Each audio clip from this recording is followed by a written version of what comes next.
Udah gitu nanti dipakai dalil kayak orang pinter gitu.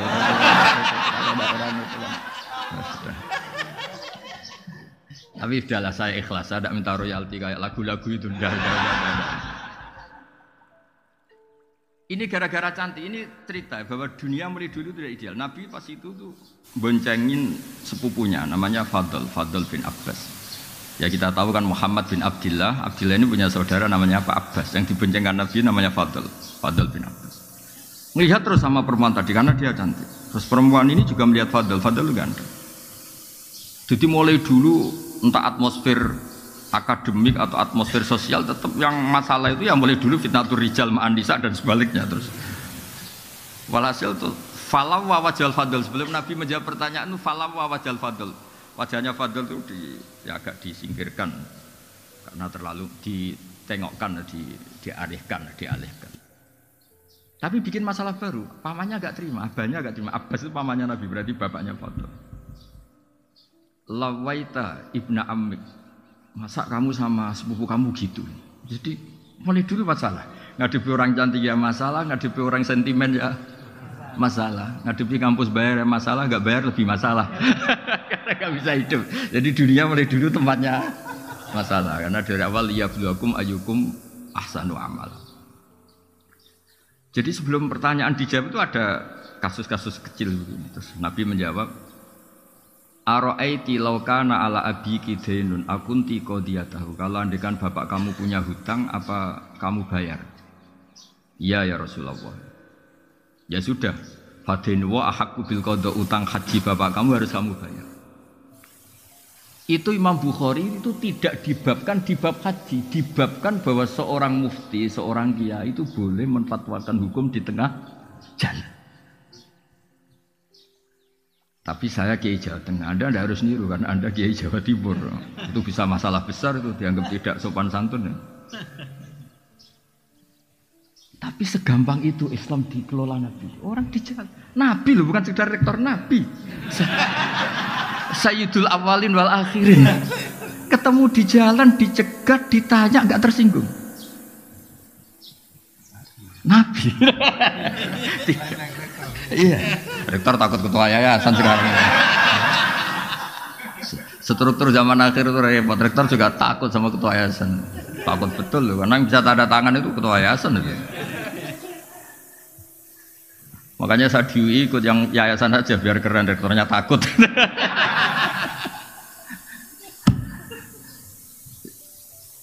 Ya itu satu ilmu. Itu kata Imam Bukhari babul futya fit thariq. Bab memberi fatwa di jalan. Artinya begini, andaikan semuanya sistem kampus, kemudian perempuan ini ingin belajar tentang menstruasi atau tentang apa saja. Masa nunggu sampai semesternya, nunggu kejuruannya, oh ini fakultas apa itu. Ketika dia tanya kebutuhan agamanya, enggak bisa, kamu kan fakultas teknis, masa tanya agama? Padahal fakultas teknis juga butuh agama. Makanya menurut saya Indonesia itu sudah bagus, ada struktural, ada apa? Kultural. Saya ini termasuk yang kultural, tapi kebetulan keramat jadi dipakai yang struktural seperti ini. Tapi saya itu kalau dapat SK entah jadi apa, biasanya tak saya abaikan. Bukan karena sombong atau menolak. Memang nggak boleh kalau dua-duanya kekuatan ini sama-sama di struktural saja atau sama-sama di kultural. Karena kalau struktural tadi, masa orang tanya kebutuhan Islamnya harus nunggu sekolah di situ, nunggu semesternya berapa baru bisa diskusi sama dosennya. Itu pun kalau fakultasnya agama, kalau enggak. Makanya saya mohon kiai-kiai kultural itu ya harus alim betul, terus rileks. Saya itu memang enggak nerima tamu, tapi saya punya ngaji rebonan yang kayak begini. Orang bisa ngomong apa saja. Tapi biasanya laporannya sama, dimarahin istrinya. Laporannya sama. Jadi sahabat tuh gak berani tanya Nabi, perempuan enak saja, dipegang ke dalam Nabi. Ya Rasulullah saya mau tanya, Nabi berhenti. Nah kemudian di bab haji, ini dengerin, di bab haji dibabkan lagi. Babu hajil mar'ati anir rojuli, sehingga di bab badal itu boleh silang. Normalnya kan lelaki diganti lelaki, perempuan diganti perempuan, tapi di bab ini, di bab kaji apa? Badal, itu lelaki boleh diganti perempuan, karena kasusnya tadi adalah perempuan mengganti haji bapaknya. Terus nanti suatu saat dibabkan lagi oleh Imam Bukhari. Babu niyabati hajil makdub. Jadi tidak harus mati. Jadi dulu orang Indonesia itu kadang benar-benar agak kacau. Bahasa kasarnya itu agak kurang ajar. Kacau sama kurang ajar ya beda tipis. Ada orang sudah sepuh, kaya. Dia sudah agak setruk. Kalau haji langsung apalagi pakai kuota apa plus. Itu kan sampai berapa? Sekarang kalau langsung berapa? Berapa?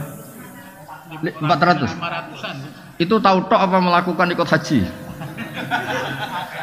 Oh, enggak berani kan. Sekitar berapa? 500-an. Kalau kaji amanat, kaji badal berapa? Kalau 15. Lu itu kiainya itu saking kacaunya tadi. Udah biar mati aja nanti lebih murah. Itu kan ngawur betul, makanya saya bilang ngawur betul itu. Udah ini cerita nyata. Kebetulan terus kiai ini itu nyuwun sewu ya, ngajinya itu kayaknya detail saya. Jadi saya dengar keluarganya bilang itu, panggil kiainya suruh menghadap saya, biar mutola'ah lagi, biar belajar lagi. Belajar sama saya ada di juris, makanya ini hukum sudah jelimet itu. Panggil. Jangan nunggu mati. Kalau mau kaji amanat sekarang saja, mumpung masih hidup. Jadi beliau ikut niat, ikut mengalokasikan hartanya untuk haji. Kalau sudah mati itu hanya prosedur, harta warisannya nggak bisa diwaris sebelum menghajikan yang sempat berstatus apa mampu. Terus tak tunjukkan. Jadi sebenarnya kaji amanat itu dua, menghajikan yang sudah meninggal atau masih hidup tapi tidak mampu. Ya. Tapi di Indonesia yang terkenal tuh yang sudah meninggal, yang 15 juta tadi. Nah kalau langsung, kalau orang kaya kan mustatiknya haji plus, berarti kan 500 juta. Mendingan sudah mati kan tinggal berapa tadi? 15. Loh itu dijawab itu anaknya senengnya Masya Allah, karena dari 500 menjadi 15. Oh ngawur betul itu. Efisiensi 400. Ya efisiensi itu, efisiensi. Terus tak marahin tuh. Enggak, jadi sebetulnya kaji amanat itu dua. Al-hajju anil mayyit, menghajikan sudah meninggal. Kedua itu anil makdub, kalau dalam saya disebut apa makdub, orangnya sudah tidak mampu apa haji. Nah saya termasuk kiai yang ikut menggerakkan cara masif gimana kalau bisa itu mumpung masih hidup, sehingga ini ikut niat. So nginovane dolai, mobilnya banyak untuk haji saya. Dia ikut intervensi, tapi kalau sudah meninggal mungkin dia. Jadi kalau sudah meninggal sebetulnya mayatnya itu tak dapat pahala entah tidak tahu saya. Karena sebetulnya ini hanya untuk menghalalkan tirkah, menghalalkan warisannya. Bisa saja mayatnya jenis orang yang ketika hidup nggak pernah berkomitmen haji. Mungkin nyun sewu karena abangan atau pengetahuan Islamnya rendah atau kebetulan nggak jenis minat haji. Bagaimana dia dapat pahala haji sementara zaman hidup saya dia nggak pernah kepikiran apa haji, padahal inamal amalu binniyat. Kalau dia sudah mati dan dihajikan keluarganya, sebetulnya haji ini hanya untuk menghalalkan tirkah tadi, pembagian apa waris. Makanya kalau yang seleranya belum haji atau gak ingin haji, ahli warisnya harus didik, ajarin bahwa sebagian harta itu milik Allah dan statusnya mustatik, supaya yang makdub tadi, yang setruk atau yang sakit ini ikut niat.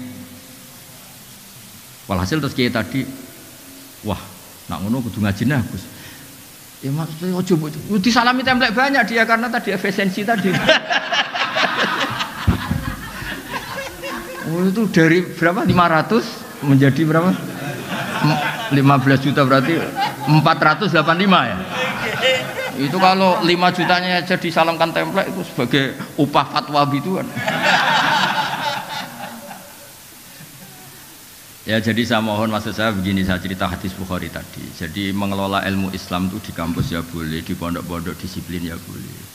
Mengelola Islam kayak saya, yang saya itu termasuk penganut Imam Bukhari. Jadi dulu itu Islam segampang itu.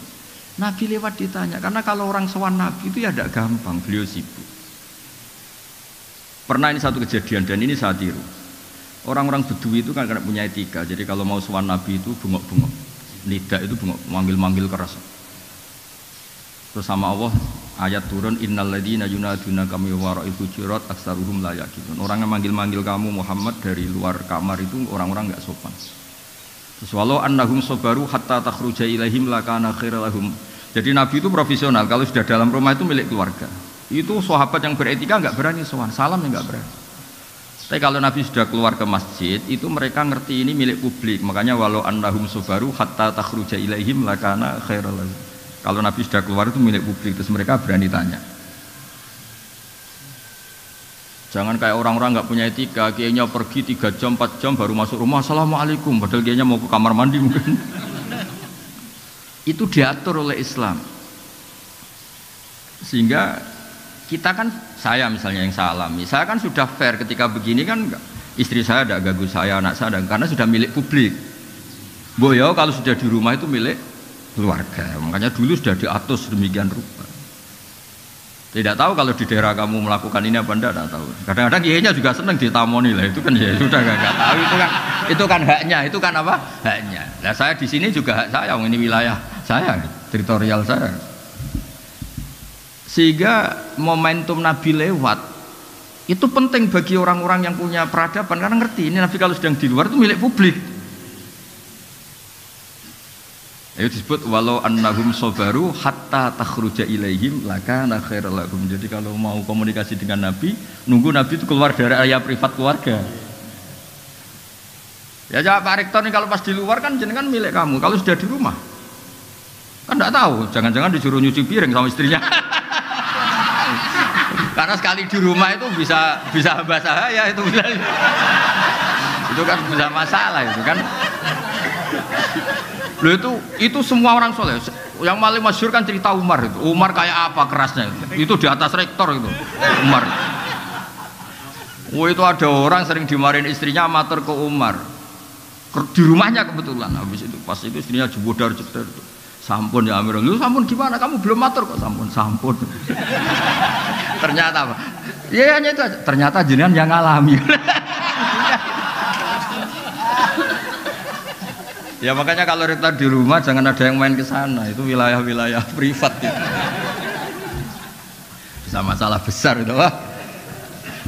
Apalagi pas dimarahin di video, wah.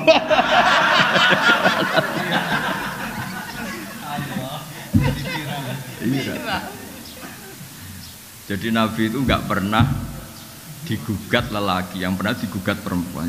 Jadi makanya saya tadi bilang kata cantik itu penting. Jadi ada perempuan tuh cantik sekali, namanya Khawlah binti Salab. Saking cantiknya dia mungkin habis haid atau apa, terus dia pas suaminya datang itu dia pas sholat.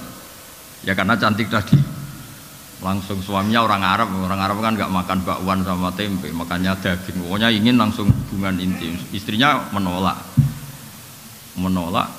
Wong di redaksi kitabnya itu agak jorok ceritanya. Fa'ajabatu ajizatu. Dia ngelihat istrinya sujud tuh tertarik. Walhasil terus diajak nggak mau. Terus orang Arab itu kalau mangkel melakukan apa? Dihar. Dihar itu menyerupakan istri dengan apa? Ibu.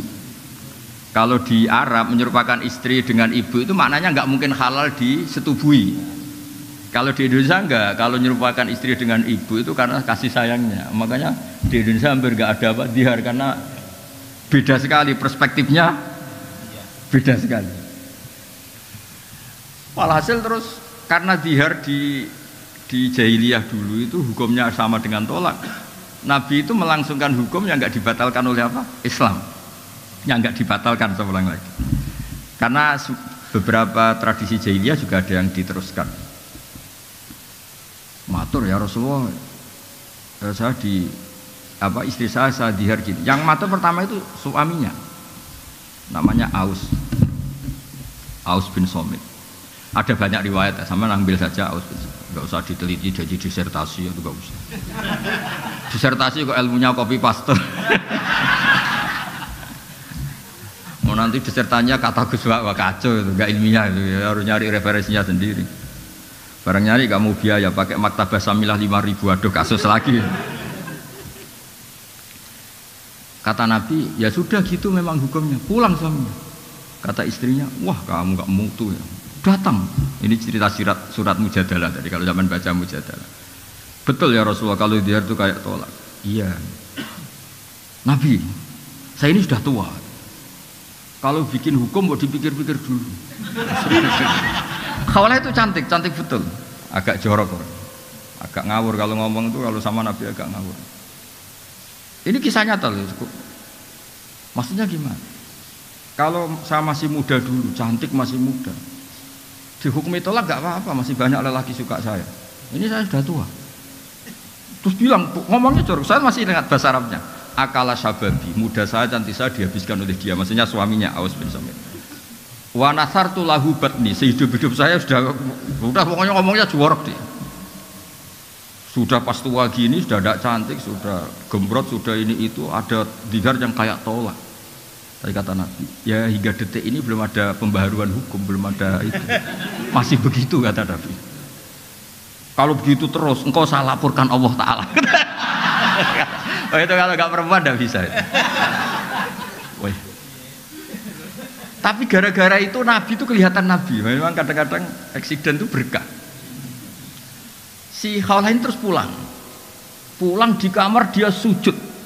Ya Allah, bilangin nabimu ini hukum apa? Lagi nabimu ini hukum apa ya? Saya sudah tidak cantik, sudah tua. Kalau kejadian ini ketika saya masih cantik nggak masalah. Terus ngomongnya tuh pas munajat tuh yang ngawur betul. Indomam tuhum ilaihi do'u wa indomam tuhum ilayya ja'u. Ini anak saya banyak. Kalau yang ngurus dia pasti tersia-siakan. Namanya lelaki mesti katut babon, dia sudah pikir aja gitu. Namanya lelaki mesti udah kalau cerai sama saya nggak sampai seminggu kan lelaki nggak ada idahnya. Pasti langsung nikah apa? Lagi. Pasti anak saya ini disia-siakan.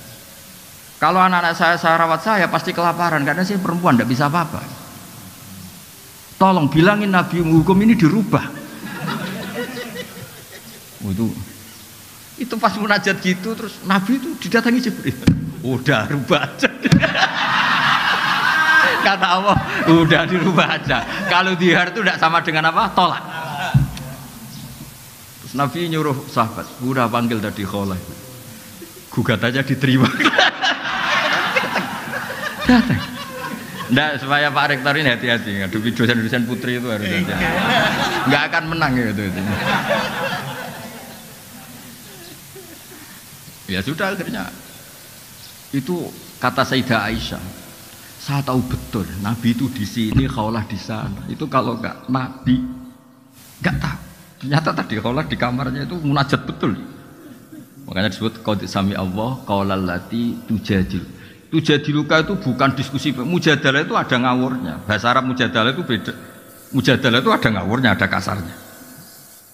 Bukan tastafti. Kalau tastafti itu minta fatwa masih normal beretika. Tujadilu bukan tastafti. Kalau tastafti kan masih beretika. Mujadalah itu agak ya debat. Ya kembali ke tadi, berkahnya Indonesia itu ada struktural, ada kultural. Kalau struktural semua masa orang tanya hukum nunggu semester berapa, nunggu ya pelajarannya harus gitu terus. Tapi yang kultural ya nyuwun sewu harus niru ya mirip-mirip saya tadi gitu, sehingga ada babul futya fitorik. Jangan yang kultural juga ikut struktural. Bisa jam sekian. Lah kalau misalnya yang tadi yang kasus yang tanya saya tadi, kalau dia istikhadah kan sebetulnya hukumnya sama dengan perempuan apa suci. Coba kalau saya jawab besok aja ke rumah saya. Berarti hari itu kan belum tahu hukumnya dia. Padahal hari itu dia sudah harus sholat duhur, sholat asar, sholat maghrib. Apalagi kalau di Unisma suruh daftar dulu, registrasi dulu.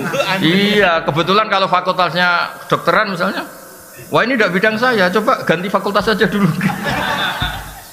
Bareng ganti fakultas keagamaan, ternyata jurusannya dakwah, ini tidak bidang saya, ganti dulu syariat.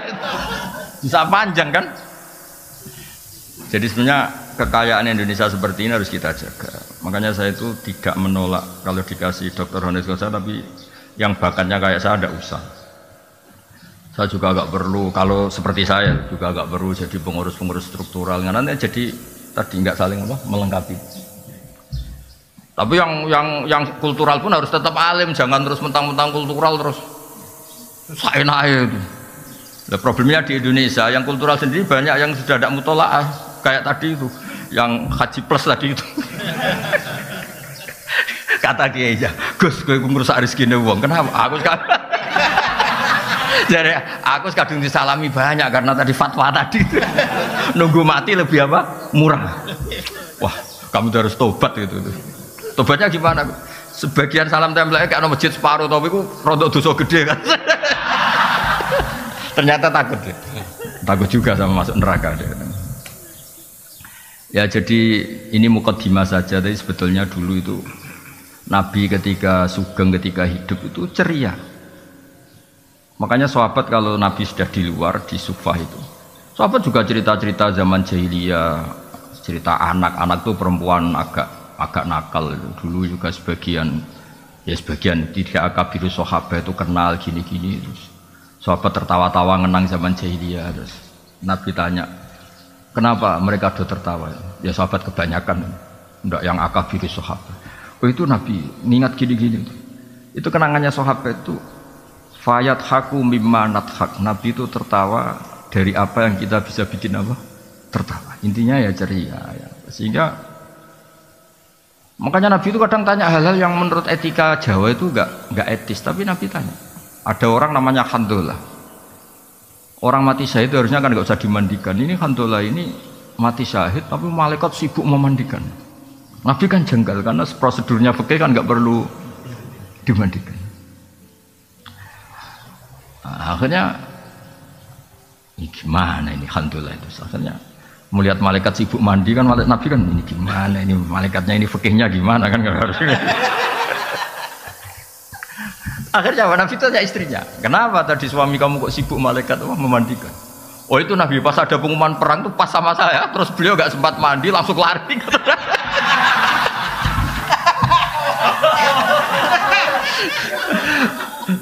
Nah, akhirnya malaikat kan yang ribet itu Pak.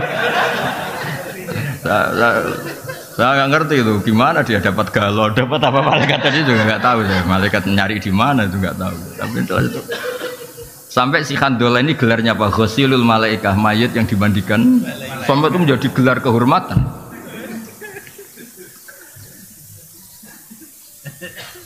Nggak ini cerita yang kultural. Ada lagi sahabat yang dipanggil Nabi malah lari, dipanggil malah. Ini cerita orang Arab. Tanya, kenapa engkau lari saya panggil? Nabi, saya tadi pas sama istri saya, jadi saya masih junub. Kalau ketemu engkau saya malu karena saya belum suci, belum mandi besar. Terus kata Nabi, innal mu'min tohirun. Kalau sekedar ketemu ya nggak apa-apa, yang nggak boleh itu sholat. Kalau ketemu saya juga nggak apa-apa. Nanti dapat dipanggil tambah lari. Untung nggak ada sungai Berantas, kalau cemplung repot. Artinya gini, dulu itu ini cerita ya, tanpa mengadili. Soalnya ini cerita tanpa mengadili. Dulu belajar Islam itu ya gampang begitu. Ada kejadian gitu, jadi hukum. Oh orang junub tetap boleh ketemu kiai, ketemu nabi. Nggak harus daftar, nggak harus registrasi, terus nggak harus apa, nggak harus apa.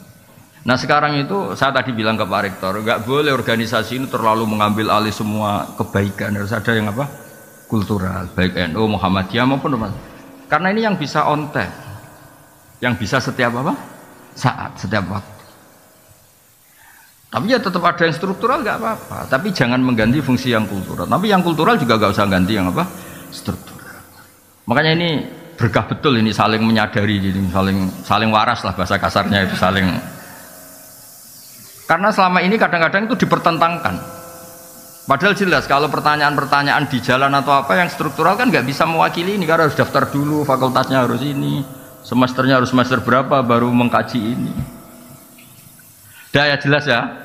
Nah, ini yang mulai ngaji ini tak baca ini nih. Nah, ini serius itu tak kasih referensi tadi. Nah, ini saya baca terjemahnya dulu. Ini kan di Syekh Nawawi itu wa yahdiyaka sirata mustaqimah, kata Syekh Nawawi fi tablighir risalah wa iqamati alamatir riyasah fala yabqa may yaqdiru alal iqra alal kufri. Ya ini saya terjemah, ya terjemahnya dibaca sendiri. Jadi begini ya, Islam itu membawa kebenaran, tapi kebenaran ini kan masuk ke ruang publik. Ternyata benar saja tidak cukup, karena benar itu bisa jadi objek cemoohan, objek eksploitasi dan sebagainya. Karena masuk ruang apa? Publik. Sebab itu Nabi itu butuh kemenangan. Karena beberapa aturan itu nggak bisa diterapkan kalau tidak posisi menang. Dulu yang namanya Ka'bah itu ada 360 berhala. Bisa apa orang yang membawa kebenaran kalau tidak posisi apa? Menang. Ka'bah bisa ditertibkan dari berhala-berhala itu karena Nabi posisi menang. Makanya kata Syekh Nawawi, menang itu penting, kata beliau, sampai menang itu penting untuk memaklumatkan, untuk apa, mengawal kebenaran, sehingga falayab qoma yakdiru alal iqra alal kufri, tidak ada lagi kekuatan yang bisa maksa orang Islam itu kafir. Makanya saya minta kalau misalnya kampus-kampus Islam itu besar kayak Unisma, ZUII besar, kebesaran ini bukan untuk kita tapi untuk Islam, supaya nilai-nilai Islam diterapkan itu lazim saja, bukan hal yang harus diperjuangkan dengan harta dan jiwa, tapi satu apa, kelaziman. Jadi menang itu kalau di ilmu ini juga jadi berkah, karena beberapa kebenaran ini posisi kita harus apa, menang, karena masuk ruang apa, publik. Itu ada seorang yang cerita, dulu miskin terus kaya. Dia itu ketika miskin jadi buruh, kebetulan majikannya non muslim, itu dia bingung usul prosedur untuk bikin waktu sholat. Setelah dia kaya punya pabrik, gampang kan? Udah kalau duhur jeda. Malah karena dia sosokan kiai yang nggak jamaah kasih sanksi. Intinya kalau menang itu kepenak, tentu tidak untuk otoritarian atau apa. Sebab itu semua nabi itu pasti pernah dikasih menang meskipun di akhirat itu. Karena ada kebenaran yang memang syaratnya itu harus posisi apa? Menang. Menang itu udah harus di struktural, tadi saya ulang lagi, di kultural ya. Saya pernah didolani lah, kalau bahasa kiainya mungkin disowani, didolani salah satu cucu pendiri NU. Orangnya sudah sepuh. Saya cerita, kalau masyarakat di Indonesia itu semuanya sholat, semuanya anti zina, anti merkosa, anti kriminal, nanti nilai bersama itu juga jadi ukuran calon presiden, calon bupati, gubernur. Karena satu masyarakat yang biasa sholat, biasa anti asusila, biasa anti perkosaan, pasti nggak akan milih bupati yang nggak sholat, bupati yang pernah kasus asusila atau apa. Sehingga nilai ini bisa menekan satu aturan. Artinya kebenaran menjadi pemimpin, jadi panglima. Itu yang diinginkan orang-orang soleh dulu. Jadi kebenaran itu sebetulnya dengan tanda kutip bisa dipaksakan lewat kultural. Kalau nilai-nilai ini disepakati, kan pasti yang tidak seperti itu tidak dipilih kan? Karena nilai ini jadi konsensus. Makanya Quran ngakui wa'mur bil urfi, terus jadi kaidah fikih al-adat muhakkamah, al-adat muhakkam. Begitu juga di kampus. Ada aturan bersama, rektor itu begini, sholatnya sregep, beretika, tidak punya kasus ini. Sehingga nanti pemilihan juga berdasar itu, yang jadi juga berdasar kriteria itu. Dan kita bersyukur di Indonesia itu, karena yang dianggap mungkar oleh agama juga dianggap mungkar menurut kepolisian, menurut kejaksaan, kayak korupsi, asusila, pemerkosaan, pembunuhan, narkoba. Yang mungkar menurut agama juga pidana menurut negara. Itu berkah. Tapi negara itu kekuatannya sampai kapan? Ya sampai kultur ini jalan. Kalau kultur ini tidak jalan, kayak misalnya orang Kolombia, itu narkoba itu sudah seperti itu. Makanya ya negara itu bisa mayungi ini selagi kulturalnya masih seperti itu. Ya makanya tadi kita harus menang baik secara struktural maupun secara kultural. Tentu dengan cara-cara yang tetap berkemanusiaan. Ya, itu yang kenapa ada surat Fatah sampai Nabi ngendikan ketika surat ini turun, kata Nabi, unsilat alaiya suratun lahiya ahabbu ilayya minad dunya wa ma fiha. Saya ini dituruni surat yang lebih saya cintai ketimbang dunia seisinya, yaitu surat Fatah, surat kemenangan. Ya makanya Syekh Nawawi ngendikan menang kitab risalah wa iqamati alamatir riyasa fala yabqa mayaqdiru alal iqra alal kufri. Ya jadi kemenangan kita ini untuk itu. Terus saya teruskan lagi, ada lagi di Sahih Muslim, al mu'minu al qawiyyu khairun wa habbu ila Allah minal mu'minid dhaif. Ya kita-kita yang jadi tokoh itu harus menjadi orang mukmin yang kuat. Jangan kalah oleh zaman, jangan kalah oleh macam-macam.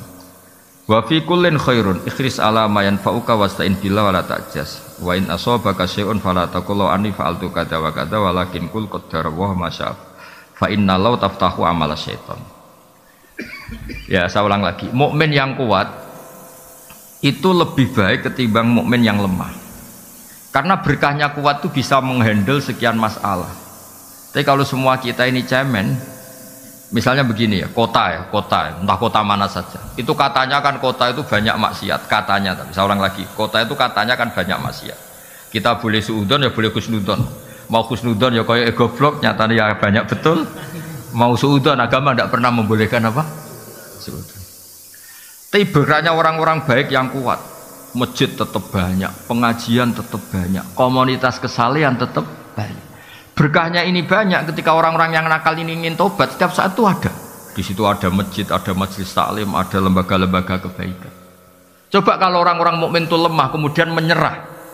Wah, gue masjid di kota ya ora payu akeh maksiat, bikin masjid di kota, bikin itu kan terus selesai semua. Makanya kita butuh al-mukmin al-qawi, butuh orang mukmin yang apa? Kuat.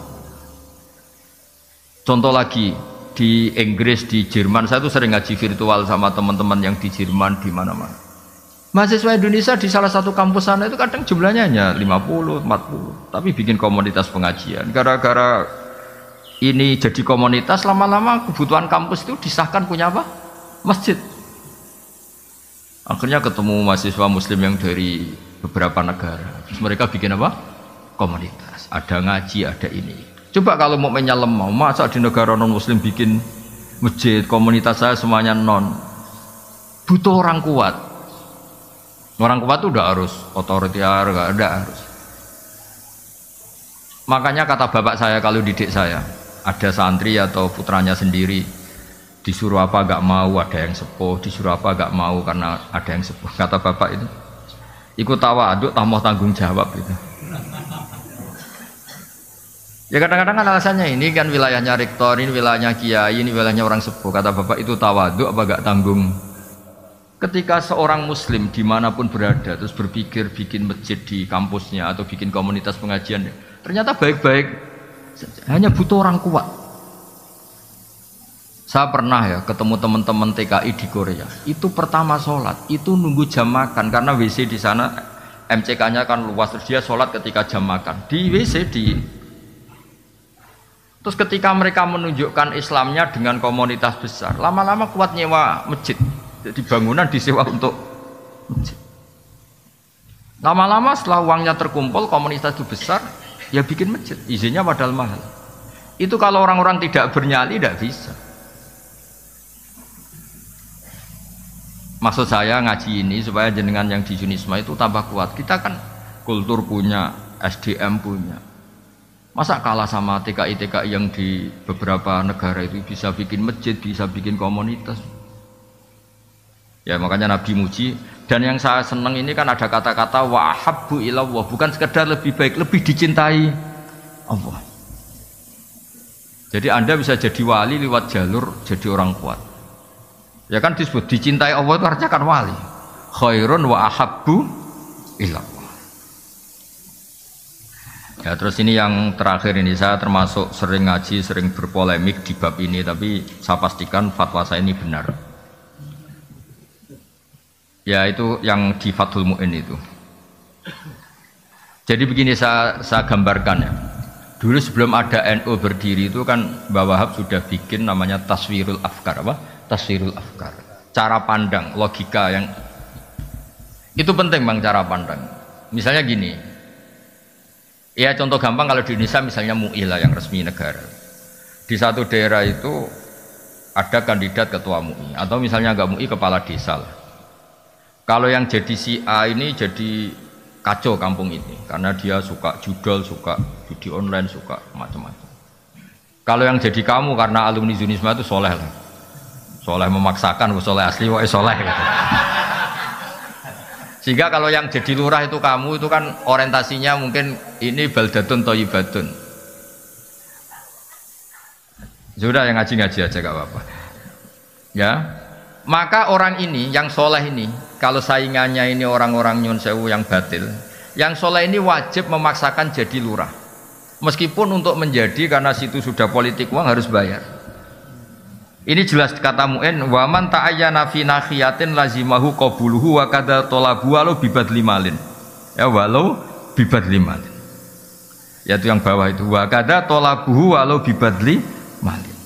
Wa in khafa min nafsihi al-maila, itu saya terjemah. Jika kamu kredibel dan hanya kamu yang sesuai syariat, maka kamu harus menjadi pemimpin meskipun dengan cara mengeluarkan biaya, dan meskipun atas nama manusia kamu takut terjerembab dan jatuh pada hal-hal yang negatif. Karena tadi ketika yang jadi lurah itu kamu, orientasinya kan gimana kampung ini mau sholat, di mana kampung ini nyun sewu nggak ada prostitusi, nggak ada narkoba. Orientasi kamu kan islah, membuat masyarakat ini baik. Maka kamu ini harus mengeluarkan biaya. Saya pernah ditanya, Gus itu apa tidak suap? Yang dikatakan suap itu pembiayaan yang hak jadi batil, yang batil jadi hak. Ini kan nggak membiayai hak menjadi hak. Ya membiayai hak menjadi hak. Makanya saya pernah ditanya, Gus kalau pilkades itu kan kalau yang nggak mengeluarkan uang kalah. Katanya yang mengeluarkan uang itu tidak soleh karena nyuap. Saya bilang kalau kandidat lainnya itu tidak soleh, kamu mengeluarkan uang nggak apa-apa. Paling Allah kalau kamu soleh, Allah akan bilang kamu itu dermawan. Kalau kamu soleh lah. Kalau kamu nggak soleh, memang Allah bilang kamu istrinya bapak. Kalau di Jawa kan istrinya bapak ya ibu. Makanya ada yang tanya, orang Arab itu kadang sumpah ilah itu sumpah nggak akan ngumpuli istrinya 4 bulan. Kata Ki Jawa, kok kuat Gus? Orang Arab kan istrinya 4. Jadi punya alternatif. Kalau Ki Jawa ya tak kebala wa minkum. Makanya kadang-kadang adat Arab sama Jawa itu beda. Di Arab itu mahar itu mahal. Ini ibu-ibu gak boleh niru orang Arab. Mahar itu apa? Mahal. Saking mahalnya kadang itu orang nikah hanya 1 bulan 3 bulan karena sering nikah orang Arab. Karena mahar itu mahal, misalnya 1 miliar 200 juta 3 mahar itu mahal. Kalau di Indonesia kan seperangkat alat sholat. Saya itu sering nikahkan tuh sampai bosan yang namanya seperangkat alat apa? Nah itu sama Allah sampai dibilang gini. Ini sama Allah sama dibilang gini. Kalau kamu punya istri dan kamu ceraikan, fala ta'khudhu minhu syai'a, mahar yang sudah kamu kasihkan jangan ditarik kembali. Karena butuh pelarangan, karena jumlahnya besar itu butuh pelarangan. Fala ta'khudhu minhu syai'a, mahar yang sudah kamu berikan jangan ditarik lagi karena jumlahnya ratusan juta. Kalau di Jawa gak usah dilarang, tidak akan diambil lagi. Karena seperangkat alat sholat. Nah itu kalau cerainya sudah setahun kan sudah lusuh. Makanya Mbah Mun tuh sering bilang, iki fikih Arab. Artinya gini, teori itu nggak kebayang di Jawa itu ada pelarangan nggak boleh ngambil, nggak usah dilarang juga nggak ngambil. Kalau di Arab dulu itu ada sahabat nikah itu maharnya itu kebun kurma luas sekali. Makanya orang Arab sekali nikah itu ya terus istrinya tuh tenang hidupnya, nggak kayak dinikahi dosen Unisba tuh. Wah. Apa itu? Nggak jelas itu. Loh, betul itu. Pernah dengar istilah khulu itu? Khulu itu seorang istri mengakati suaminya supaya mau menceraikan, tapi si istri bayar. Itu di Arab mungkin. Jadi singkat cerita ini dikasih 1 kebun kurma luas. Istrinya nggak seneng karena cowoknya ini nggak ganteng, nggak menarik. Soalnya melihat suaminya itu bawaannya kayak melihat gerduo, nggak seneng. Kan ada orang-orang yang rai ini segala musibah itu kan ada orang yang itu kan nggak tahu lahirnya kenapa itu kata itu. Mau dibarengi apa nggak tahu. Kalau dukun mesti ngerti ini karena salah tanggal lahir mungkin itu. Itu kata pertama ada ayat khulu itu tadi. Kalau kamu minta diceraikan ya bayar mahar yang sudah kamu terima, kembalikan lagi. Itu sampai ada ayat fala junaha aliman terus fi maftadat bi. Napa fi maftadat bi. Kalau di Indonesia ya tidak mungkin. Khulu coba mahar yang sudah saya kasihkan saya lagi dikasihkan seperangkat alat. Ya lusuh lagi itu kan. Jadi kadang-kadang perasaan fikih Arab sama Jawa itu beda. Makanya saya pernah tanya santri, Gus kok zaujatu abika nggak boleh menikahi istri bapak kamu? Ya ada kepikiran nikah lah Gus, itu kan ibu saya kata. Oh dasar Kiai Jawa kata saya itu. Di Arab itu ada ummuka, ada zaujatu abika.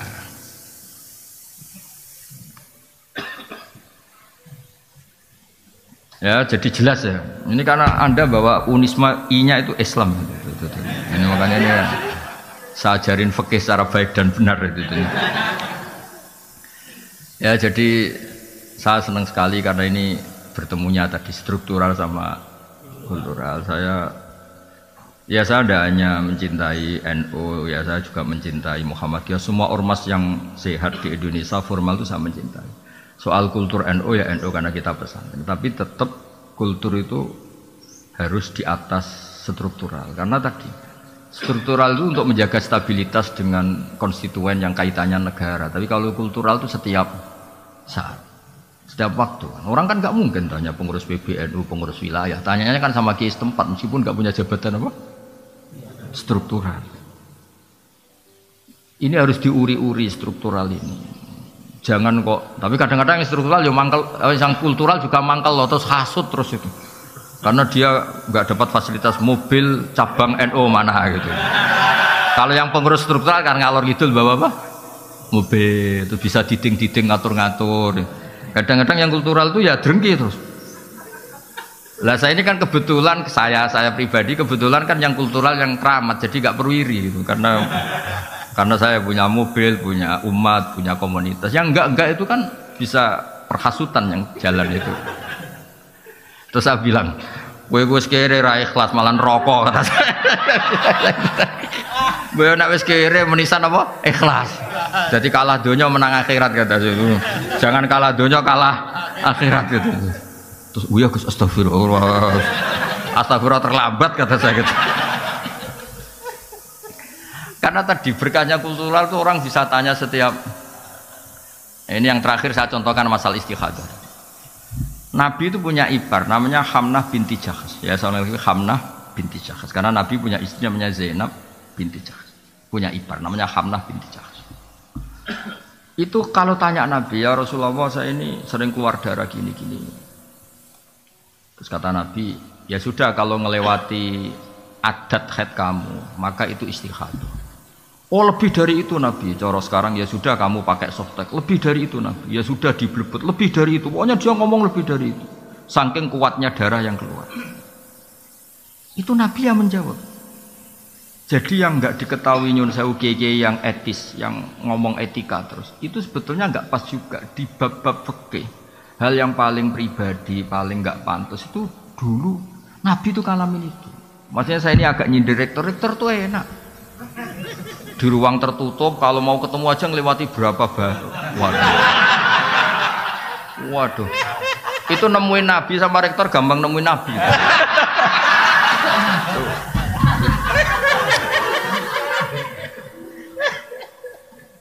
Apalagi ketua yayasan ya. Wah, malah ngeri lagi. Mentang-mentang punya SK pemecatan, wah itu hidupnya lebih bahagia. Rektor masih takut sama ketua apa? Saya dulu ya janggal, kenapa sih orang kok hormat? Ternyata saya pengurus yayasan baru tahu. Saya kan biasa ikhlas, jadi kaget kalau ada orang hormat tuh kaget tuh. Tanya. Makanya saya tahu kenapa istikhadah itu ruddat ilal adat, dikembalikan adat. Terus kata Nabi, fatahayyadi sab'ata ayamin au sittata ayamin. Kamu haidnya dihitung 6 atau 7 hari sebagaimana hari-hari ketika kamu normal. Qabla ayusi bagi ma'asobagi. Sebelum kamu kena penyakit itu biasanya haidnya berapa hari, yaitu dipakai apa? Acuan. Yang di atas itu dianggap apa? Istikhadah. Itu jadi sama jangan bayangkan Nabi itu prosedural, mau ketemu rektor janjian dulu, terus yang jaga sudah dibeli, mau ketemu Pak Rektor sudah janjian. Saya tuh apa lagunya orang struktural. Aduh, loh, tapi kalau sama saya enak aja. Kemarin di Fuad itu cerita 4 hari yang lalu, Gus itu Mas mau ada ngaji itu Unisma tanggal 20. Saya tuh tidak bantah. Pokoknya kalau saya pas nganggur ya saya ngajar. Saya cuma profesional nyiapkan makalah. Saya ini memang pengagum ilmu. Saya tidak pernah ngaji seenaknya, nggak pernah saya. Tapi kalau tanggalnya saya bilang kalau ditakdir saya pas di rumah tak ujar, kalau tidak apa-apa. Pikiran saya sederhana, Mas. Mereka ngecewakan saya, tidak akan saya kualat, kata saya. Saya tuh kadang-kadang diundang pengajian tuh tersinggung tuh begitu. Masa ya kita ini kan manusia ya, punya aktivitas, punya waktu, punya kegiatan, itu yang ngundang. Harinya dia yang menentukan, jamnya yang menentukan. Kadang jumawa, sak temanya dia yang menentukan. Wah, hanya mentang-mentang kadang-kadang iso nyangoni apa itu. Wah, sangat tidak berakhlak tuh menurut saya. Loh, saya bikin analogi itu begini, tapi tidak semua kiai harus kayak saya tok aja yang begini, ngawur-ngawur sedikit. Itu kan ibarat gini, saya ini misalnya dokter, ada perempuan cantik, engkek itu. Gus, saya ini punya penyakit kulit, tolong diobatin. Padahal saya tahu penyakit parahnya dia itu jantung.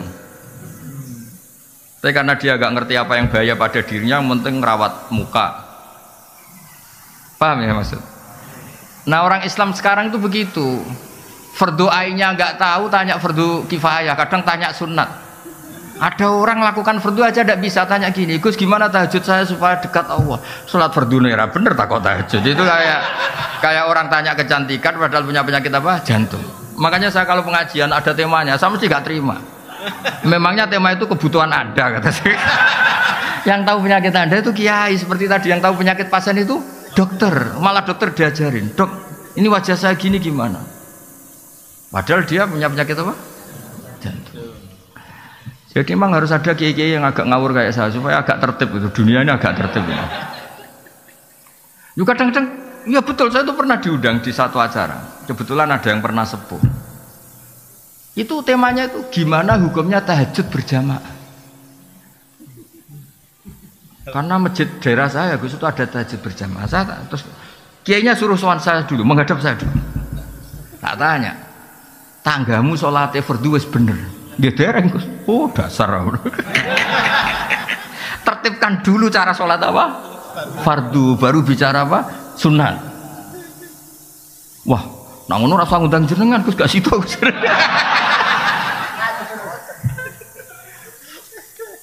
Tapi akhirnya mereka terus sadar, tak angan-angan bener Gus lah, fardu bener kok takok. Jadi kadang-kadang orang Indonesia tuh aneh. Tapi kebetulan aneh ini yang melakukan banyak terus tidak aneh. Tapi kita sebagai orang terpelajar itu harus mulai mikir gimana supaya kita ini diskusi Islam secara baik dan benar, yaitu harus takdimul fardi alas sunnah, harus prioritas itu. Jadi dulu ini ceritain kembali lagi ke tadi, dulu zaman Nabi itu gampang, ada orang Bedui tanya, ya Rasulullah betul engkau Nabi? Itu kalimatnya kasar betul. Antal ladzi tas'umu itu agak kasar. Kamu yang ngeklaim kalau kamu itu Nabi. Tas'umu itu klaim, bukan takulu, tas'umu ngomongnya orang Arab. Engkau yang ngeklaim kalau diri kamu Nabi, kata Nabi, iya kata. Betul Allah nugaskan kamu, iya kata Nabi. Nabi masih datar, ya terus apa ajaran Tuhan kepada kamu? Ya kamu harus sholat 5 waktu. Itu tok, iya. Itu tok lo ya kata Nabi. Puasa Ramadan itu tok lo ya, iya kata Nabi. Zakat yang wajib ya, semuanya yang pas. Itu di depan Nabi ini yang saya pakai. Fawa wala azitu ala dzalik wala angkus, demi Allah saya Islamnya mau pas saja, enggak lebih enggak kurang gitu. Terus kata Nabi, mansar rohu ayang zuro ila rojulin min ahli jannah fal yang zurilah hada. Kalau kamu ingin melihat lelaki ahli surga ya orang ini, sing Islamnya pas itu. Makanya itu Imam Nawawi yang ngarang kitab Majmu' Syarahul Muhadzab itu. Kalau ada pendapat yang mengatakan witir itu wajib, saking khusyuknya orang sampai bilang witir itu wajib. Itu kata Imam Nawawi, semua pendapat itu tidak sah dan batal li hadisil a'robi katanya. Karena ada hadis dialeknya orang apa? A'robi. Jelas orang itu tanya, hal aliyah ghairuha ya Rasulullah, pada kewajiban lain di luar sholat 5 waktu itu? Kata Nabi, lah tidak. Kata Imam Nawawi, kalau kamu mau khusyuk saja, tidak usah wajib-wajibkan witir kata. Tetap yang wajib hanya sholat 5 waktu. Nah ini enggak tanya fadilahnya jamaah sholat. Kalau tanya malah tak jawab. Sholat fardu itu menurut Imam Ahmad itu jamaah itu syartun fi sihhati sholat, bukan sekedar pahala 25 atau 27. Riwayatnya kan 25 sama 27 sesuai kualitas apa jamaahnya. Itu menurut pendapat Imam Ahmad, sholat jamaah itu syartun fi sihhati sholat, untuk menjadi sholat sah itu harus berjamaah. Makanya alhamdulillah kita Syafi'i, kalau Ahmad wah masalah itu kamu. Alasannya masuk akal. Alasannya Imam Ahmad begini. Kewajiban itu bisa diukur dengan tingkat digugurkan kalau ada kondisi emergensi darurat. Sholat khauf, sholat ketika perang itu rumit apa enggak? Rumit kan? Ternyata oleh Allah tetap disuruh jamaah sampai kaifiahnya susah kan? Ya coba. Wa idza darba li salim antak in khiftum ayu sampai itu ketika kamu sholat wa idza qamtum faltakum ta'ifatun wal ya'khudhu asrifa idza sajadu falyakunu miwaraikum tus wal ta'ti ta'ifatun ukhra falyusall wes pokoke walhasil kaifiahnya itu ruwetnya itu gantian dan itu tetap jamaah. Jadi kalau ada yang sujud ada yang tetap berdiri jaga musuh, kalau ada ini sudah berdiri gantian itu yang sujud. Lam yusallu ma'aka fal wal kayak terus kata Imam Ahmad, kalau se-emergensi itu saja jamaah tidak digugurkan, maka apalagi kondisi normal. Kamu menang semua toh, masuk akal pendapat Imam Ahmad toh. Tapi Imam Syafi'i itu berkah di Indonesia, karena kadang-kadang orang nggak mau jamaah itu bukan menolak jamaahnya, gak seneng imamnya. Wes, roh gue senek, roh imam gue senek, wes serak cocok. Loh apalagi ketua yayasan sudah ngerti kalau imamnya minta naik gaji malah gak tertarik. Imam kok kedunya aduh.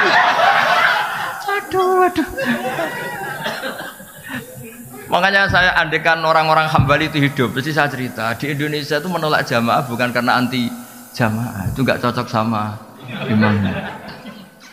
Loh, di Indonesia itu imamnya gak kunut aja masalah. Yang kunut imamnya gak kunut juga masalah, atau sebaliknya juga masalah. Sekarang aja era modern, saya tuh sering makmum orang Muhammadiyah. Orang Muhammadiyah juga sekarang alhamdulillah sering makmum orang NU. Karena saya ngomong terus, kalau kunut itu adalah NU, berarti Imam Syafi'i itu NU. Imam Abu Hanifah berarti Muhammadiyah. Padahal Muhammadiyah sama NU itu dulu Imam Hanafi, dulu Imam Syafi'i. Mana buktinya kalau Imam Syafi'i punya Kartanu? Kan tidak ada buktinya. Boyo biasa aja dari awal kan dua-duanya sepakat kalau itu masalah sunat atau tidak sunat kan, tidak masalah rukun kan. Tapi saya pernah dibantah oleh Banser. Ini memang enggak, saya tahu Gus kalau itu sunat, tapi ini identitas. Repot ini kan identitas, kalau enggak kunut tuh bisa masalah itu.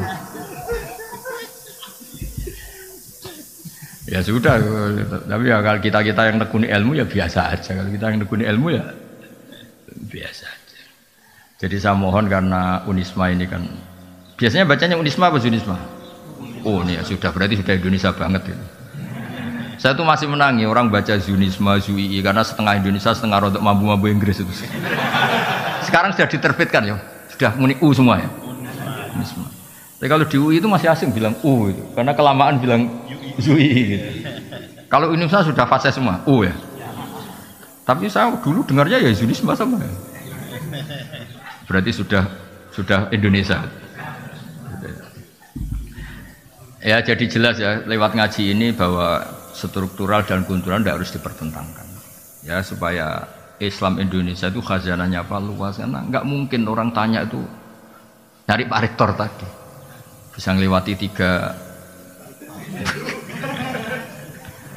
Ya sama yang kultural juga gak usah hasut sama yang struktural, karena yang struktural kan gaya kan ngurusi Islam sambil mau bawa mobil dinas. Yang struktural, yang kultural tuh kasihan, dari sawah mencangkul langsung ngajar madrasah.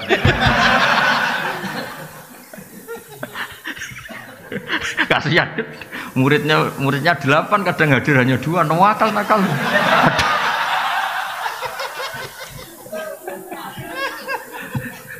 Tapi itu yang menjadikan orang Indonesia tahu Islam.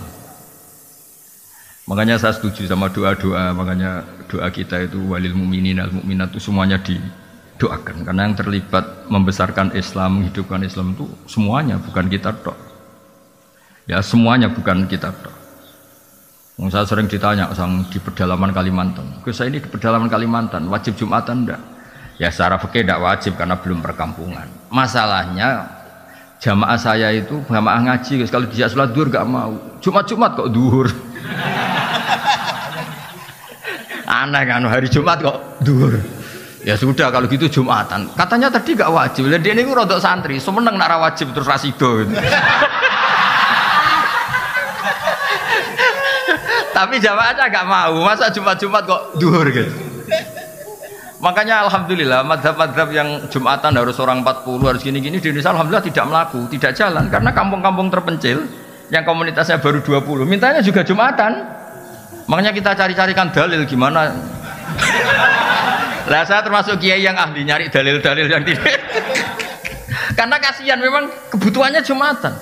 Masa duhur apa Jumat kok duhur. Ya udah Jumatan. Dalilnya udah bagian saya yang nyari kata. Saya ini kan kiai baik, jadi pokoknya yang gitu-gitu tak cariin itu. Ya jadi kadang-kadang kita butuh. Saya pernah lagi ada Jumatan betul, saya itu mau ke Jogja. Kebetulan dulu saya pakai bis ban double.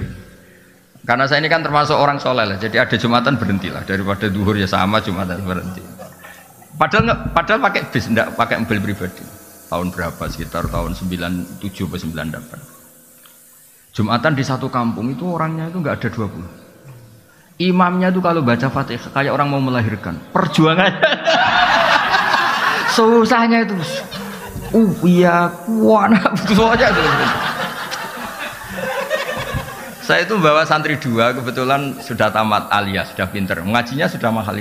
Dia ikut saya di Jogja itu karena sorogan kitab Mahali. Padahal kitab Mahali itu kasnya di atas Fathul Mu'in. Sudah termasuk kitab besar lah. Di Al-Azhar itu Mahali sudah untuk gelar apa doktoral fikihnya. Dia mondok saya di Jogja itu karena ngaji kitab apa? Mahali. Singkat cerita santri saya 2 itu. Gus, kok jenengan ndak ada? Nak kon gak mantep ya ada. 2 santri saya itu ya ada, saya ada. Ditanya saya, kenapa Gus ndak ada? Aku sing manusia, saya yang manusia aja gak tega mau tidak ngesahkan itu.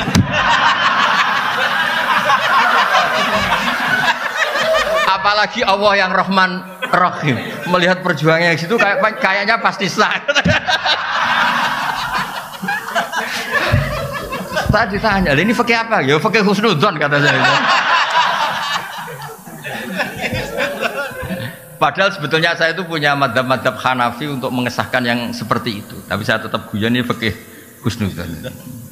Karena kalau saya iada itu kan semi suudzon, kalau sholat itu enggak sah.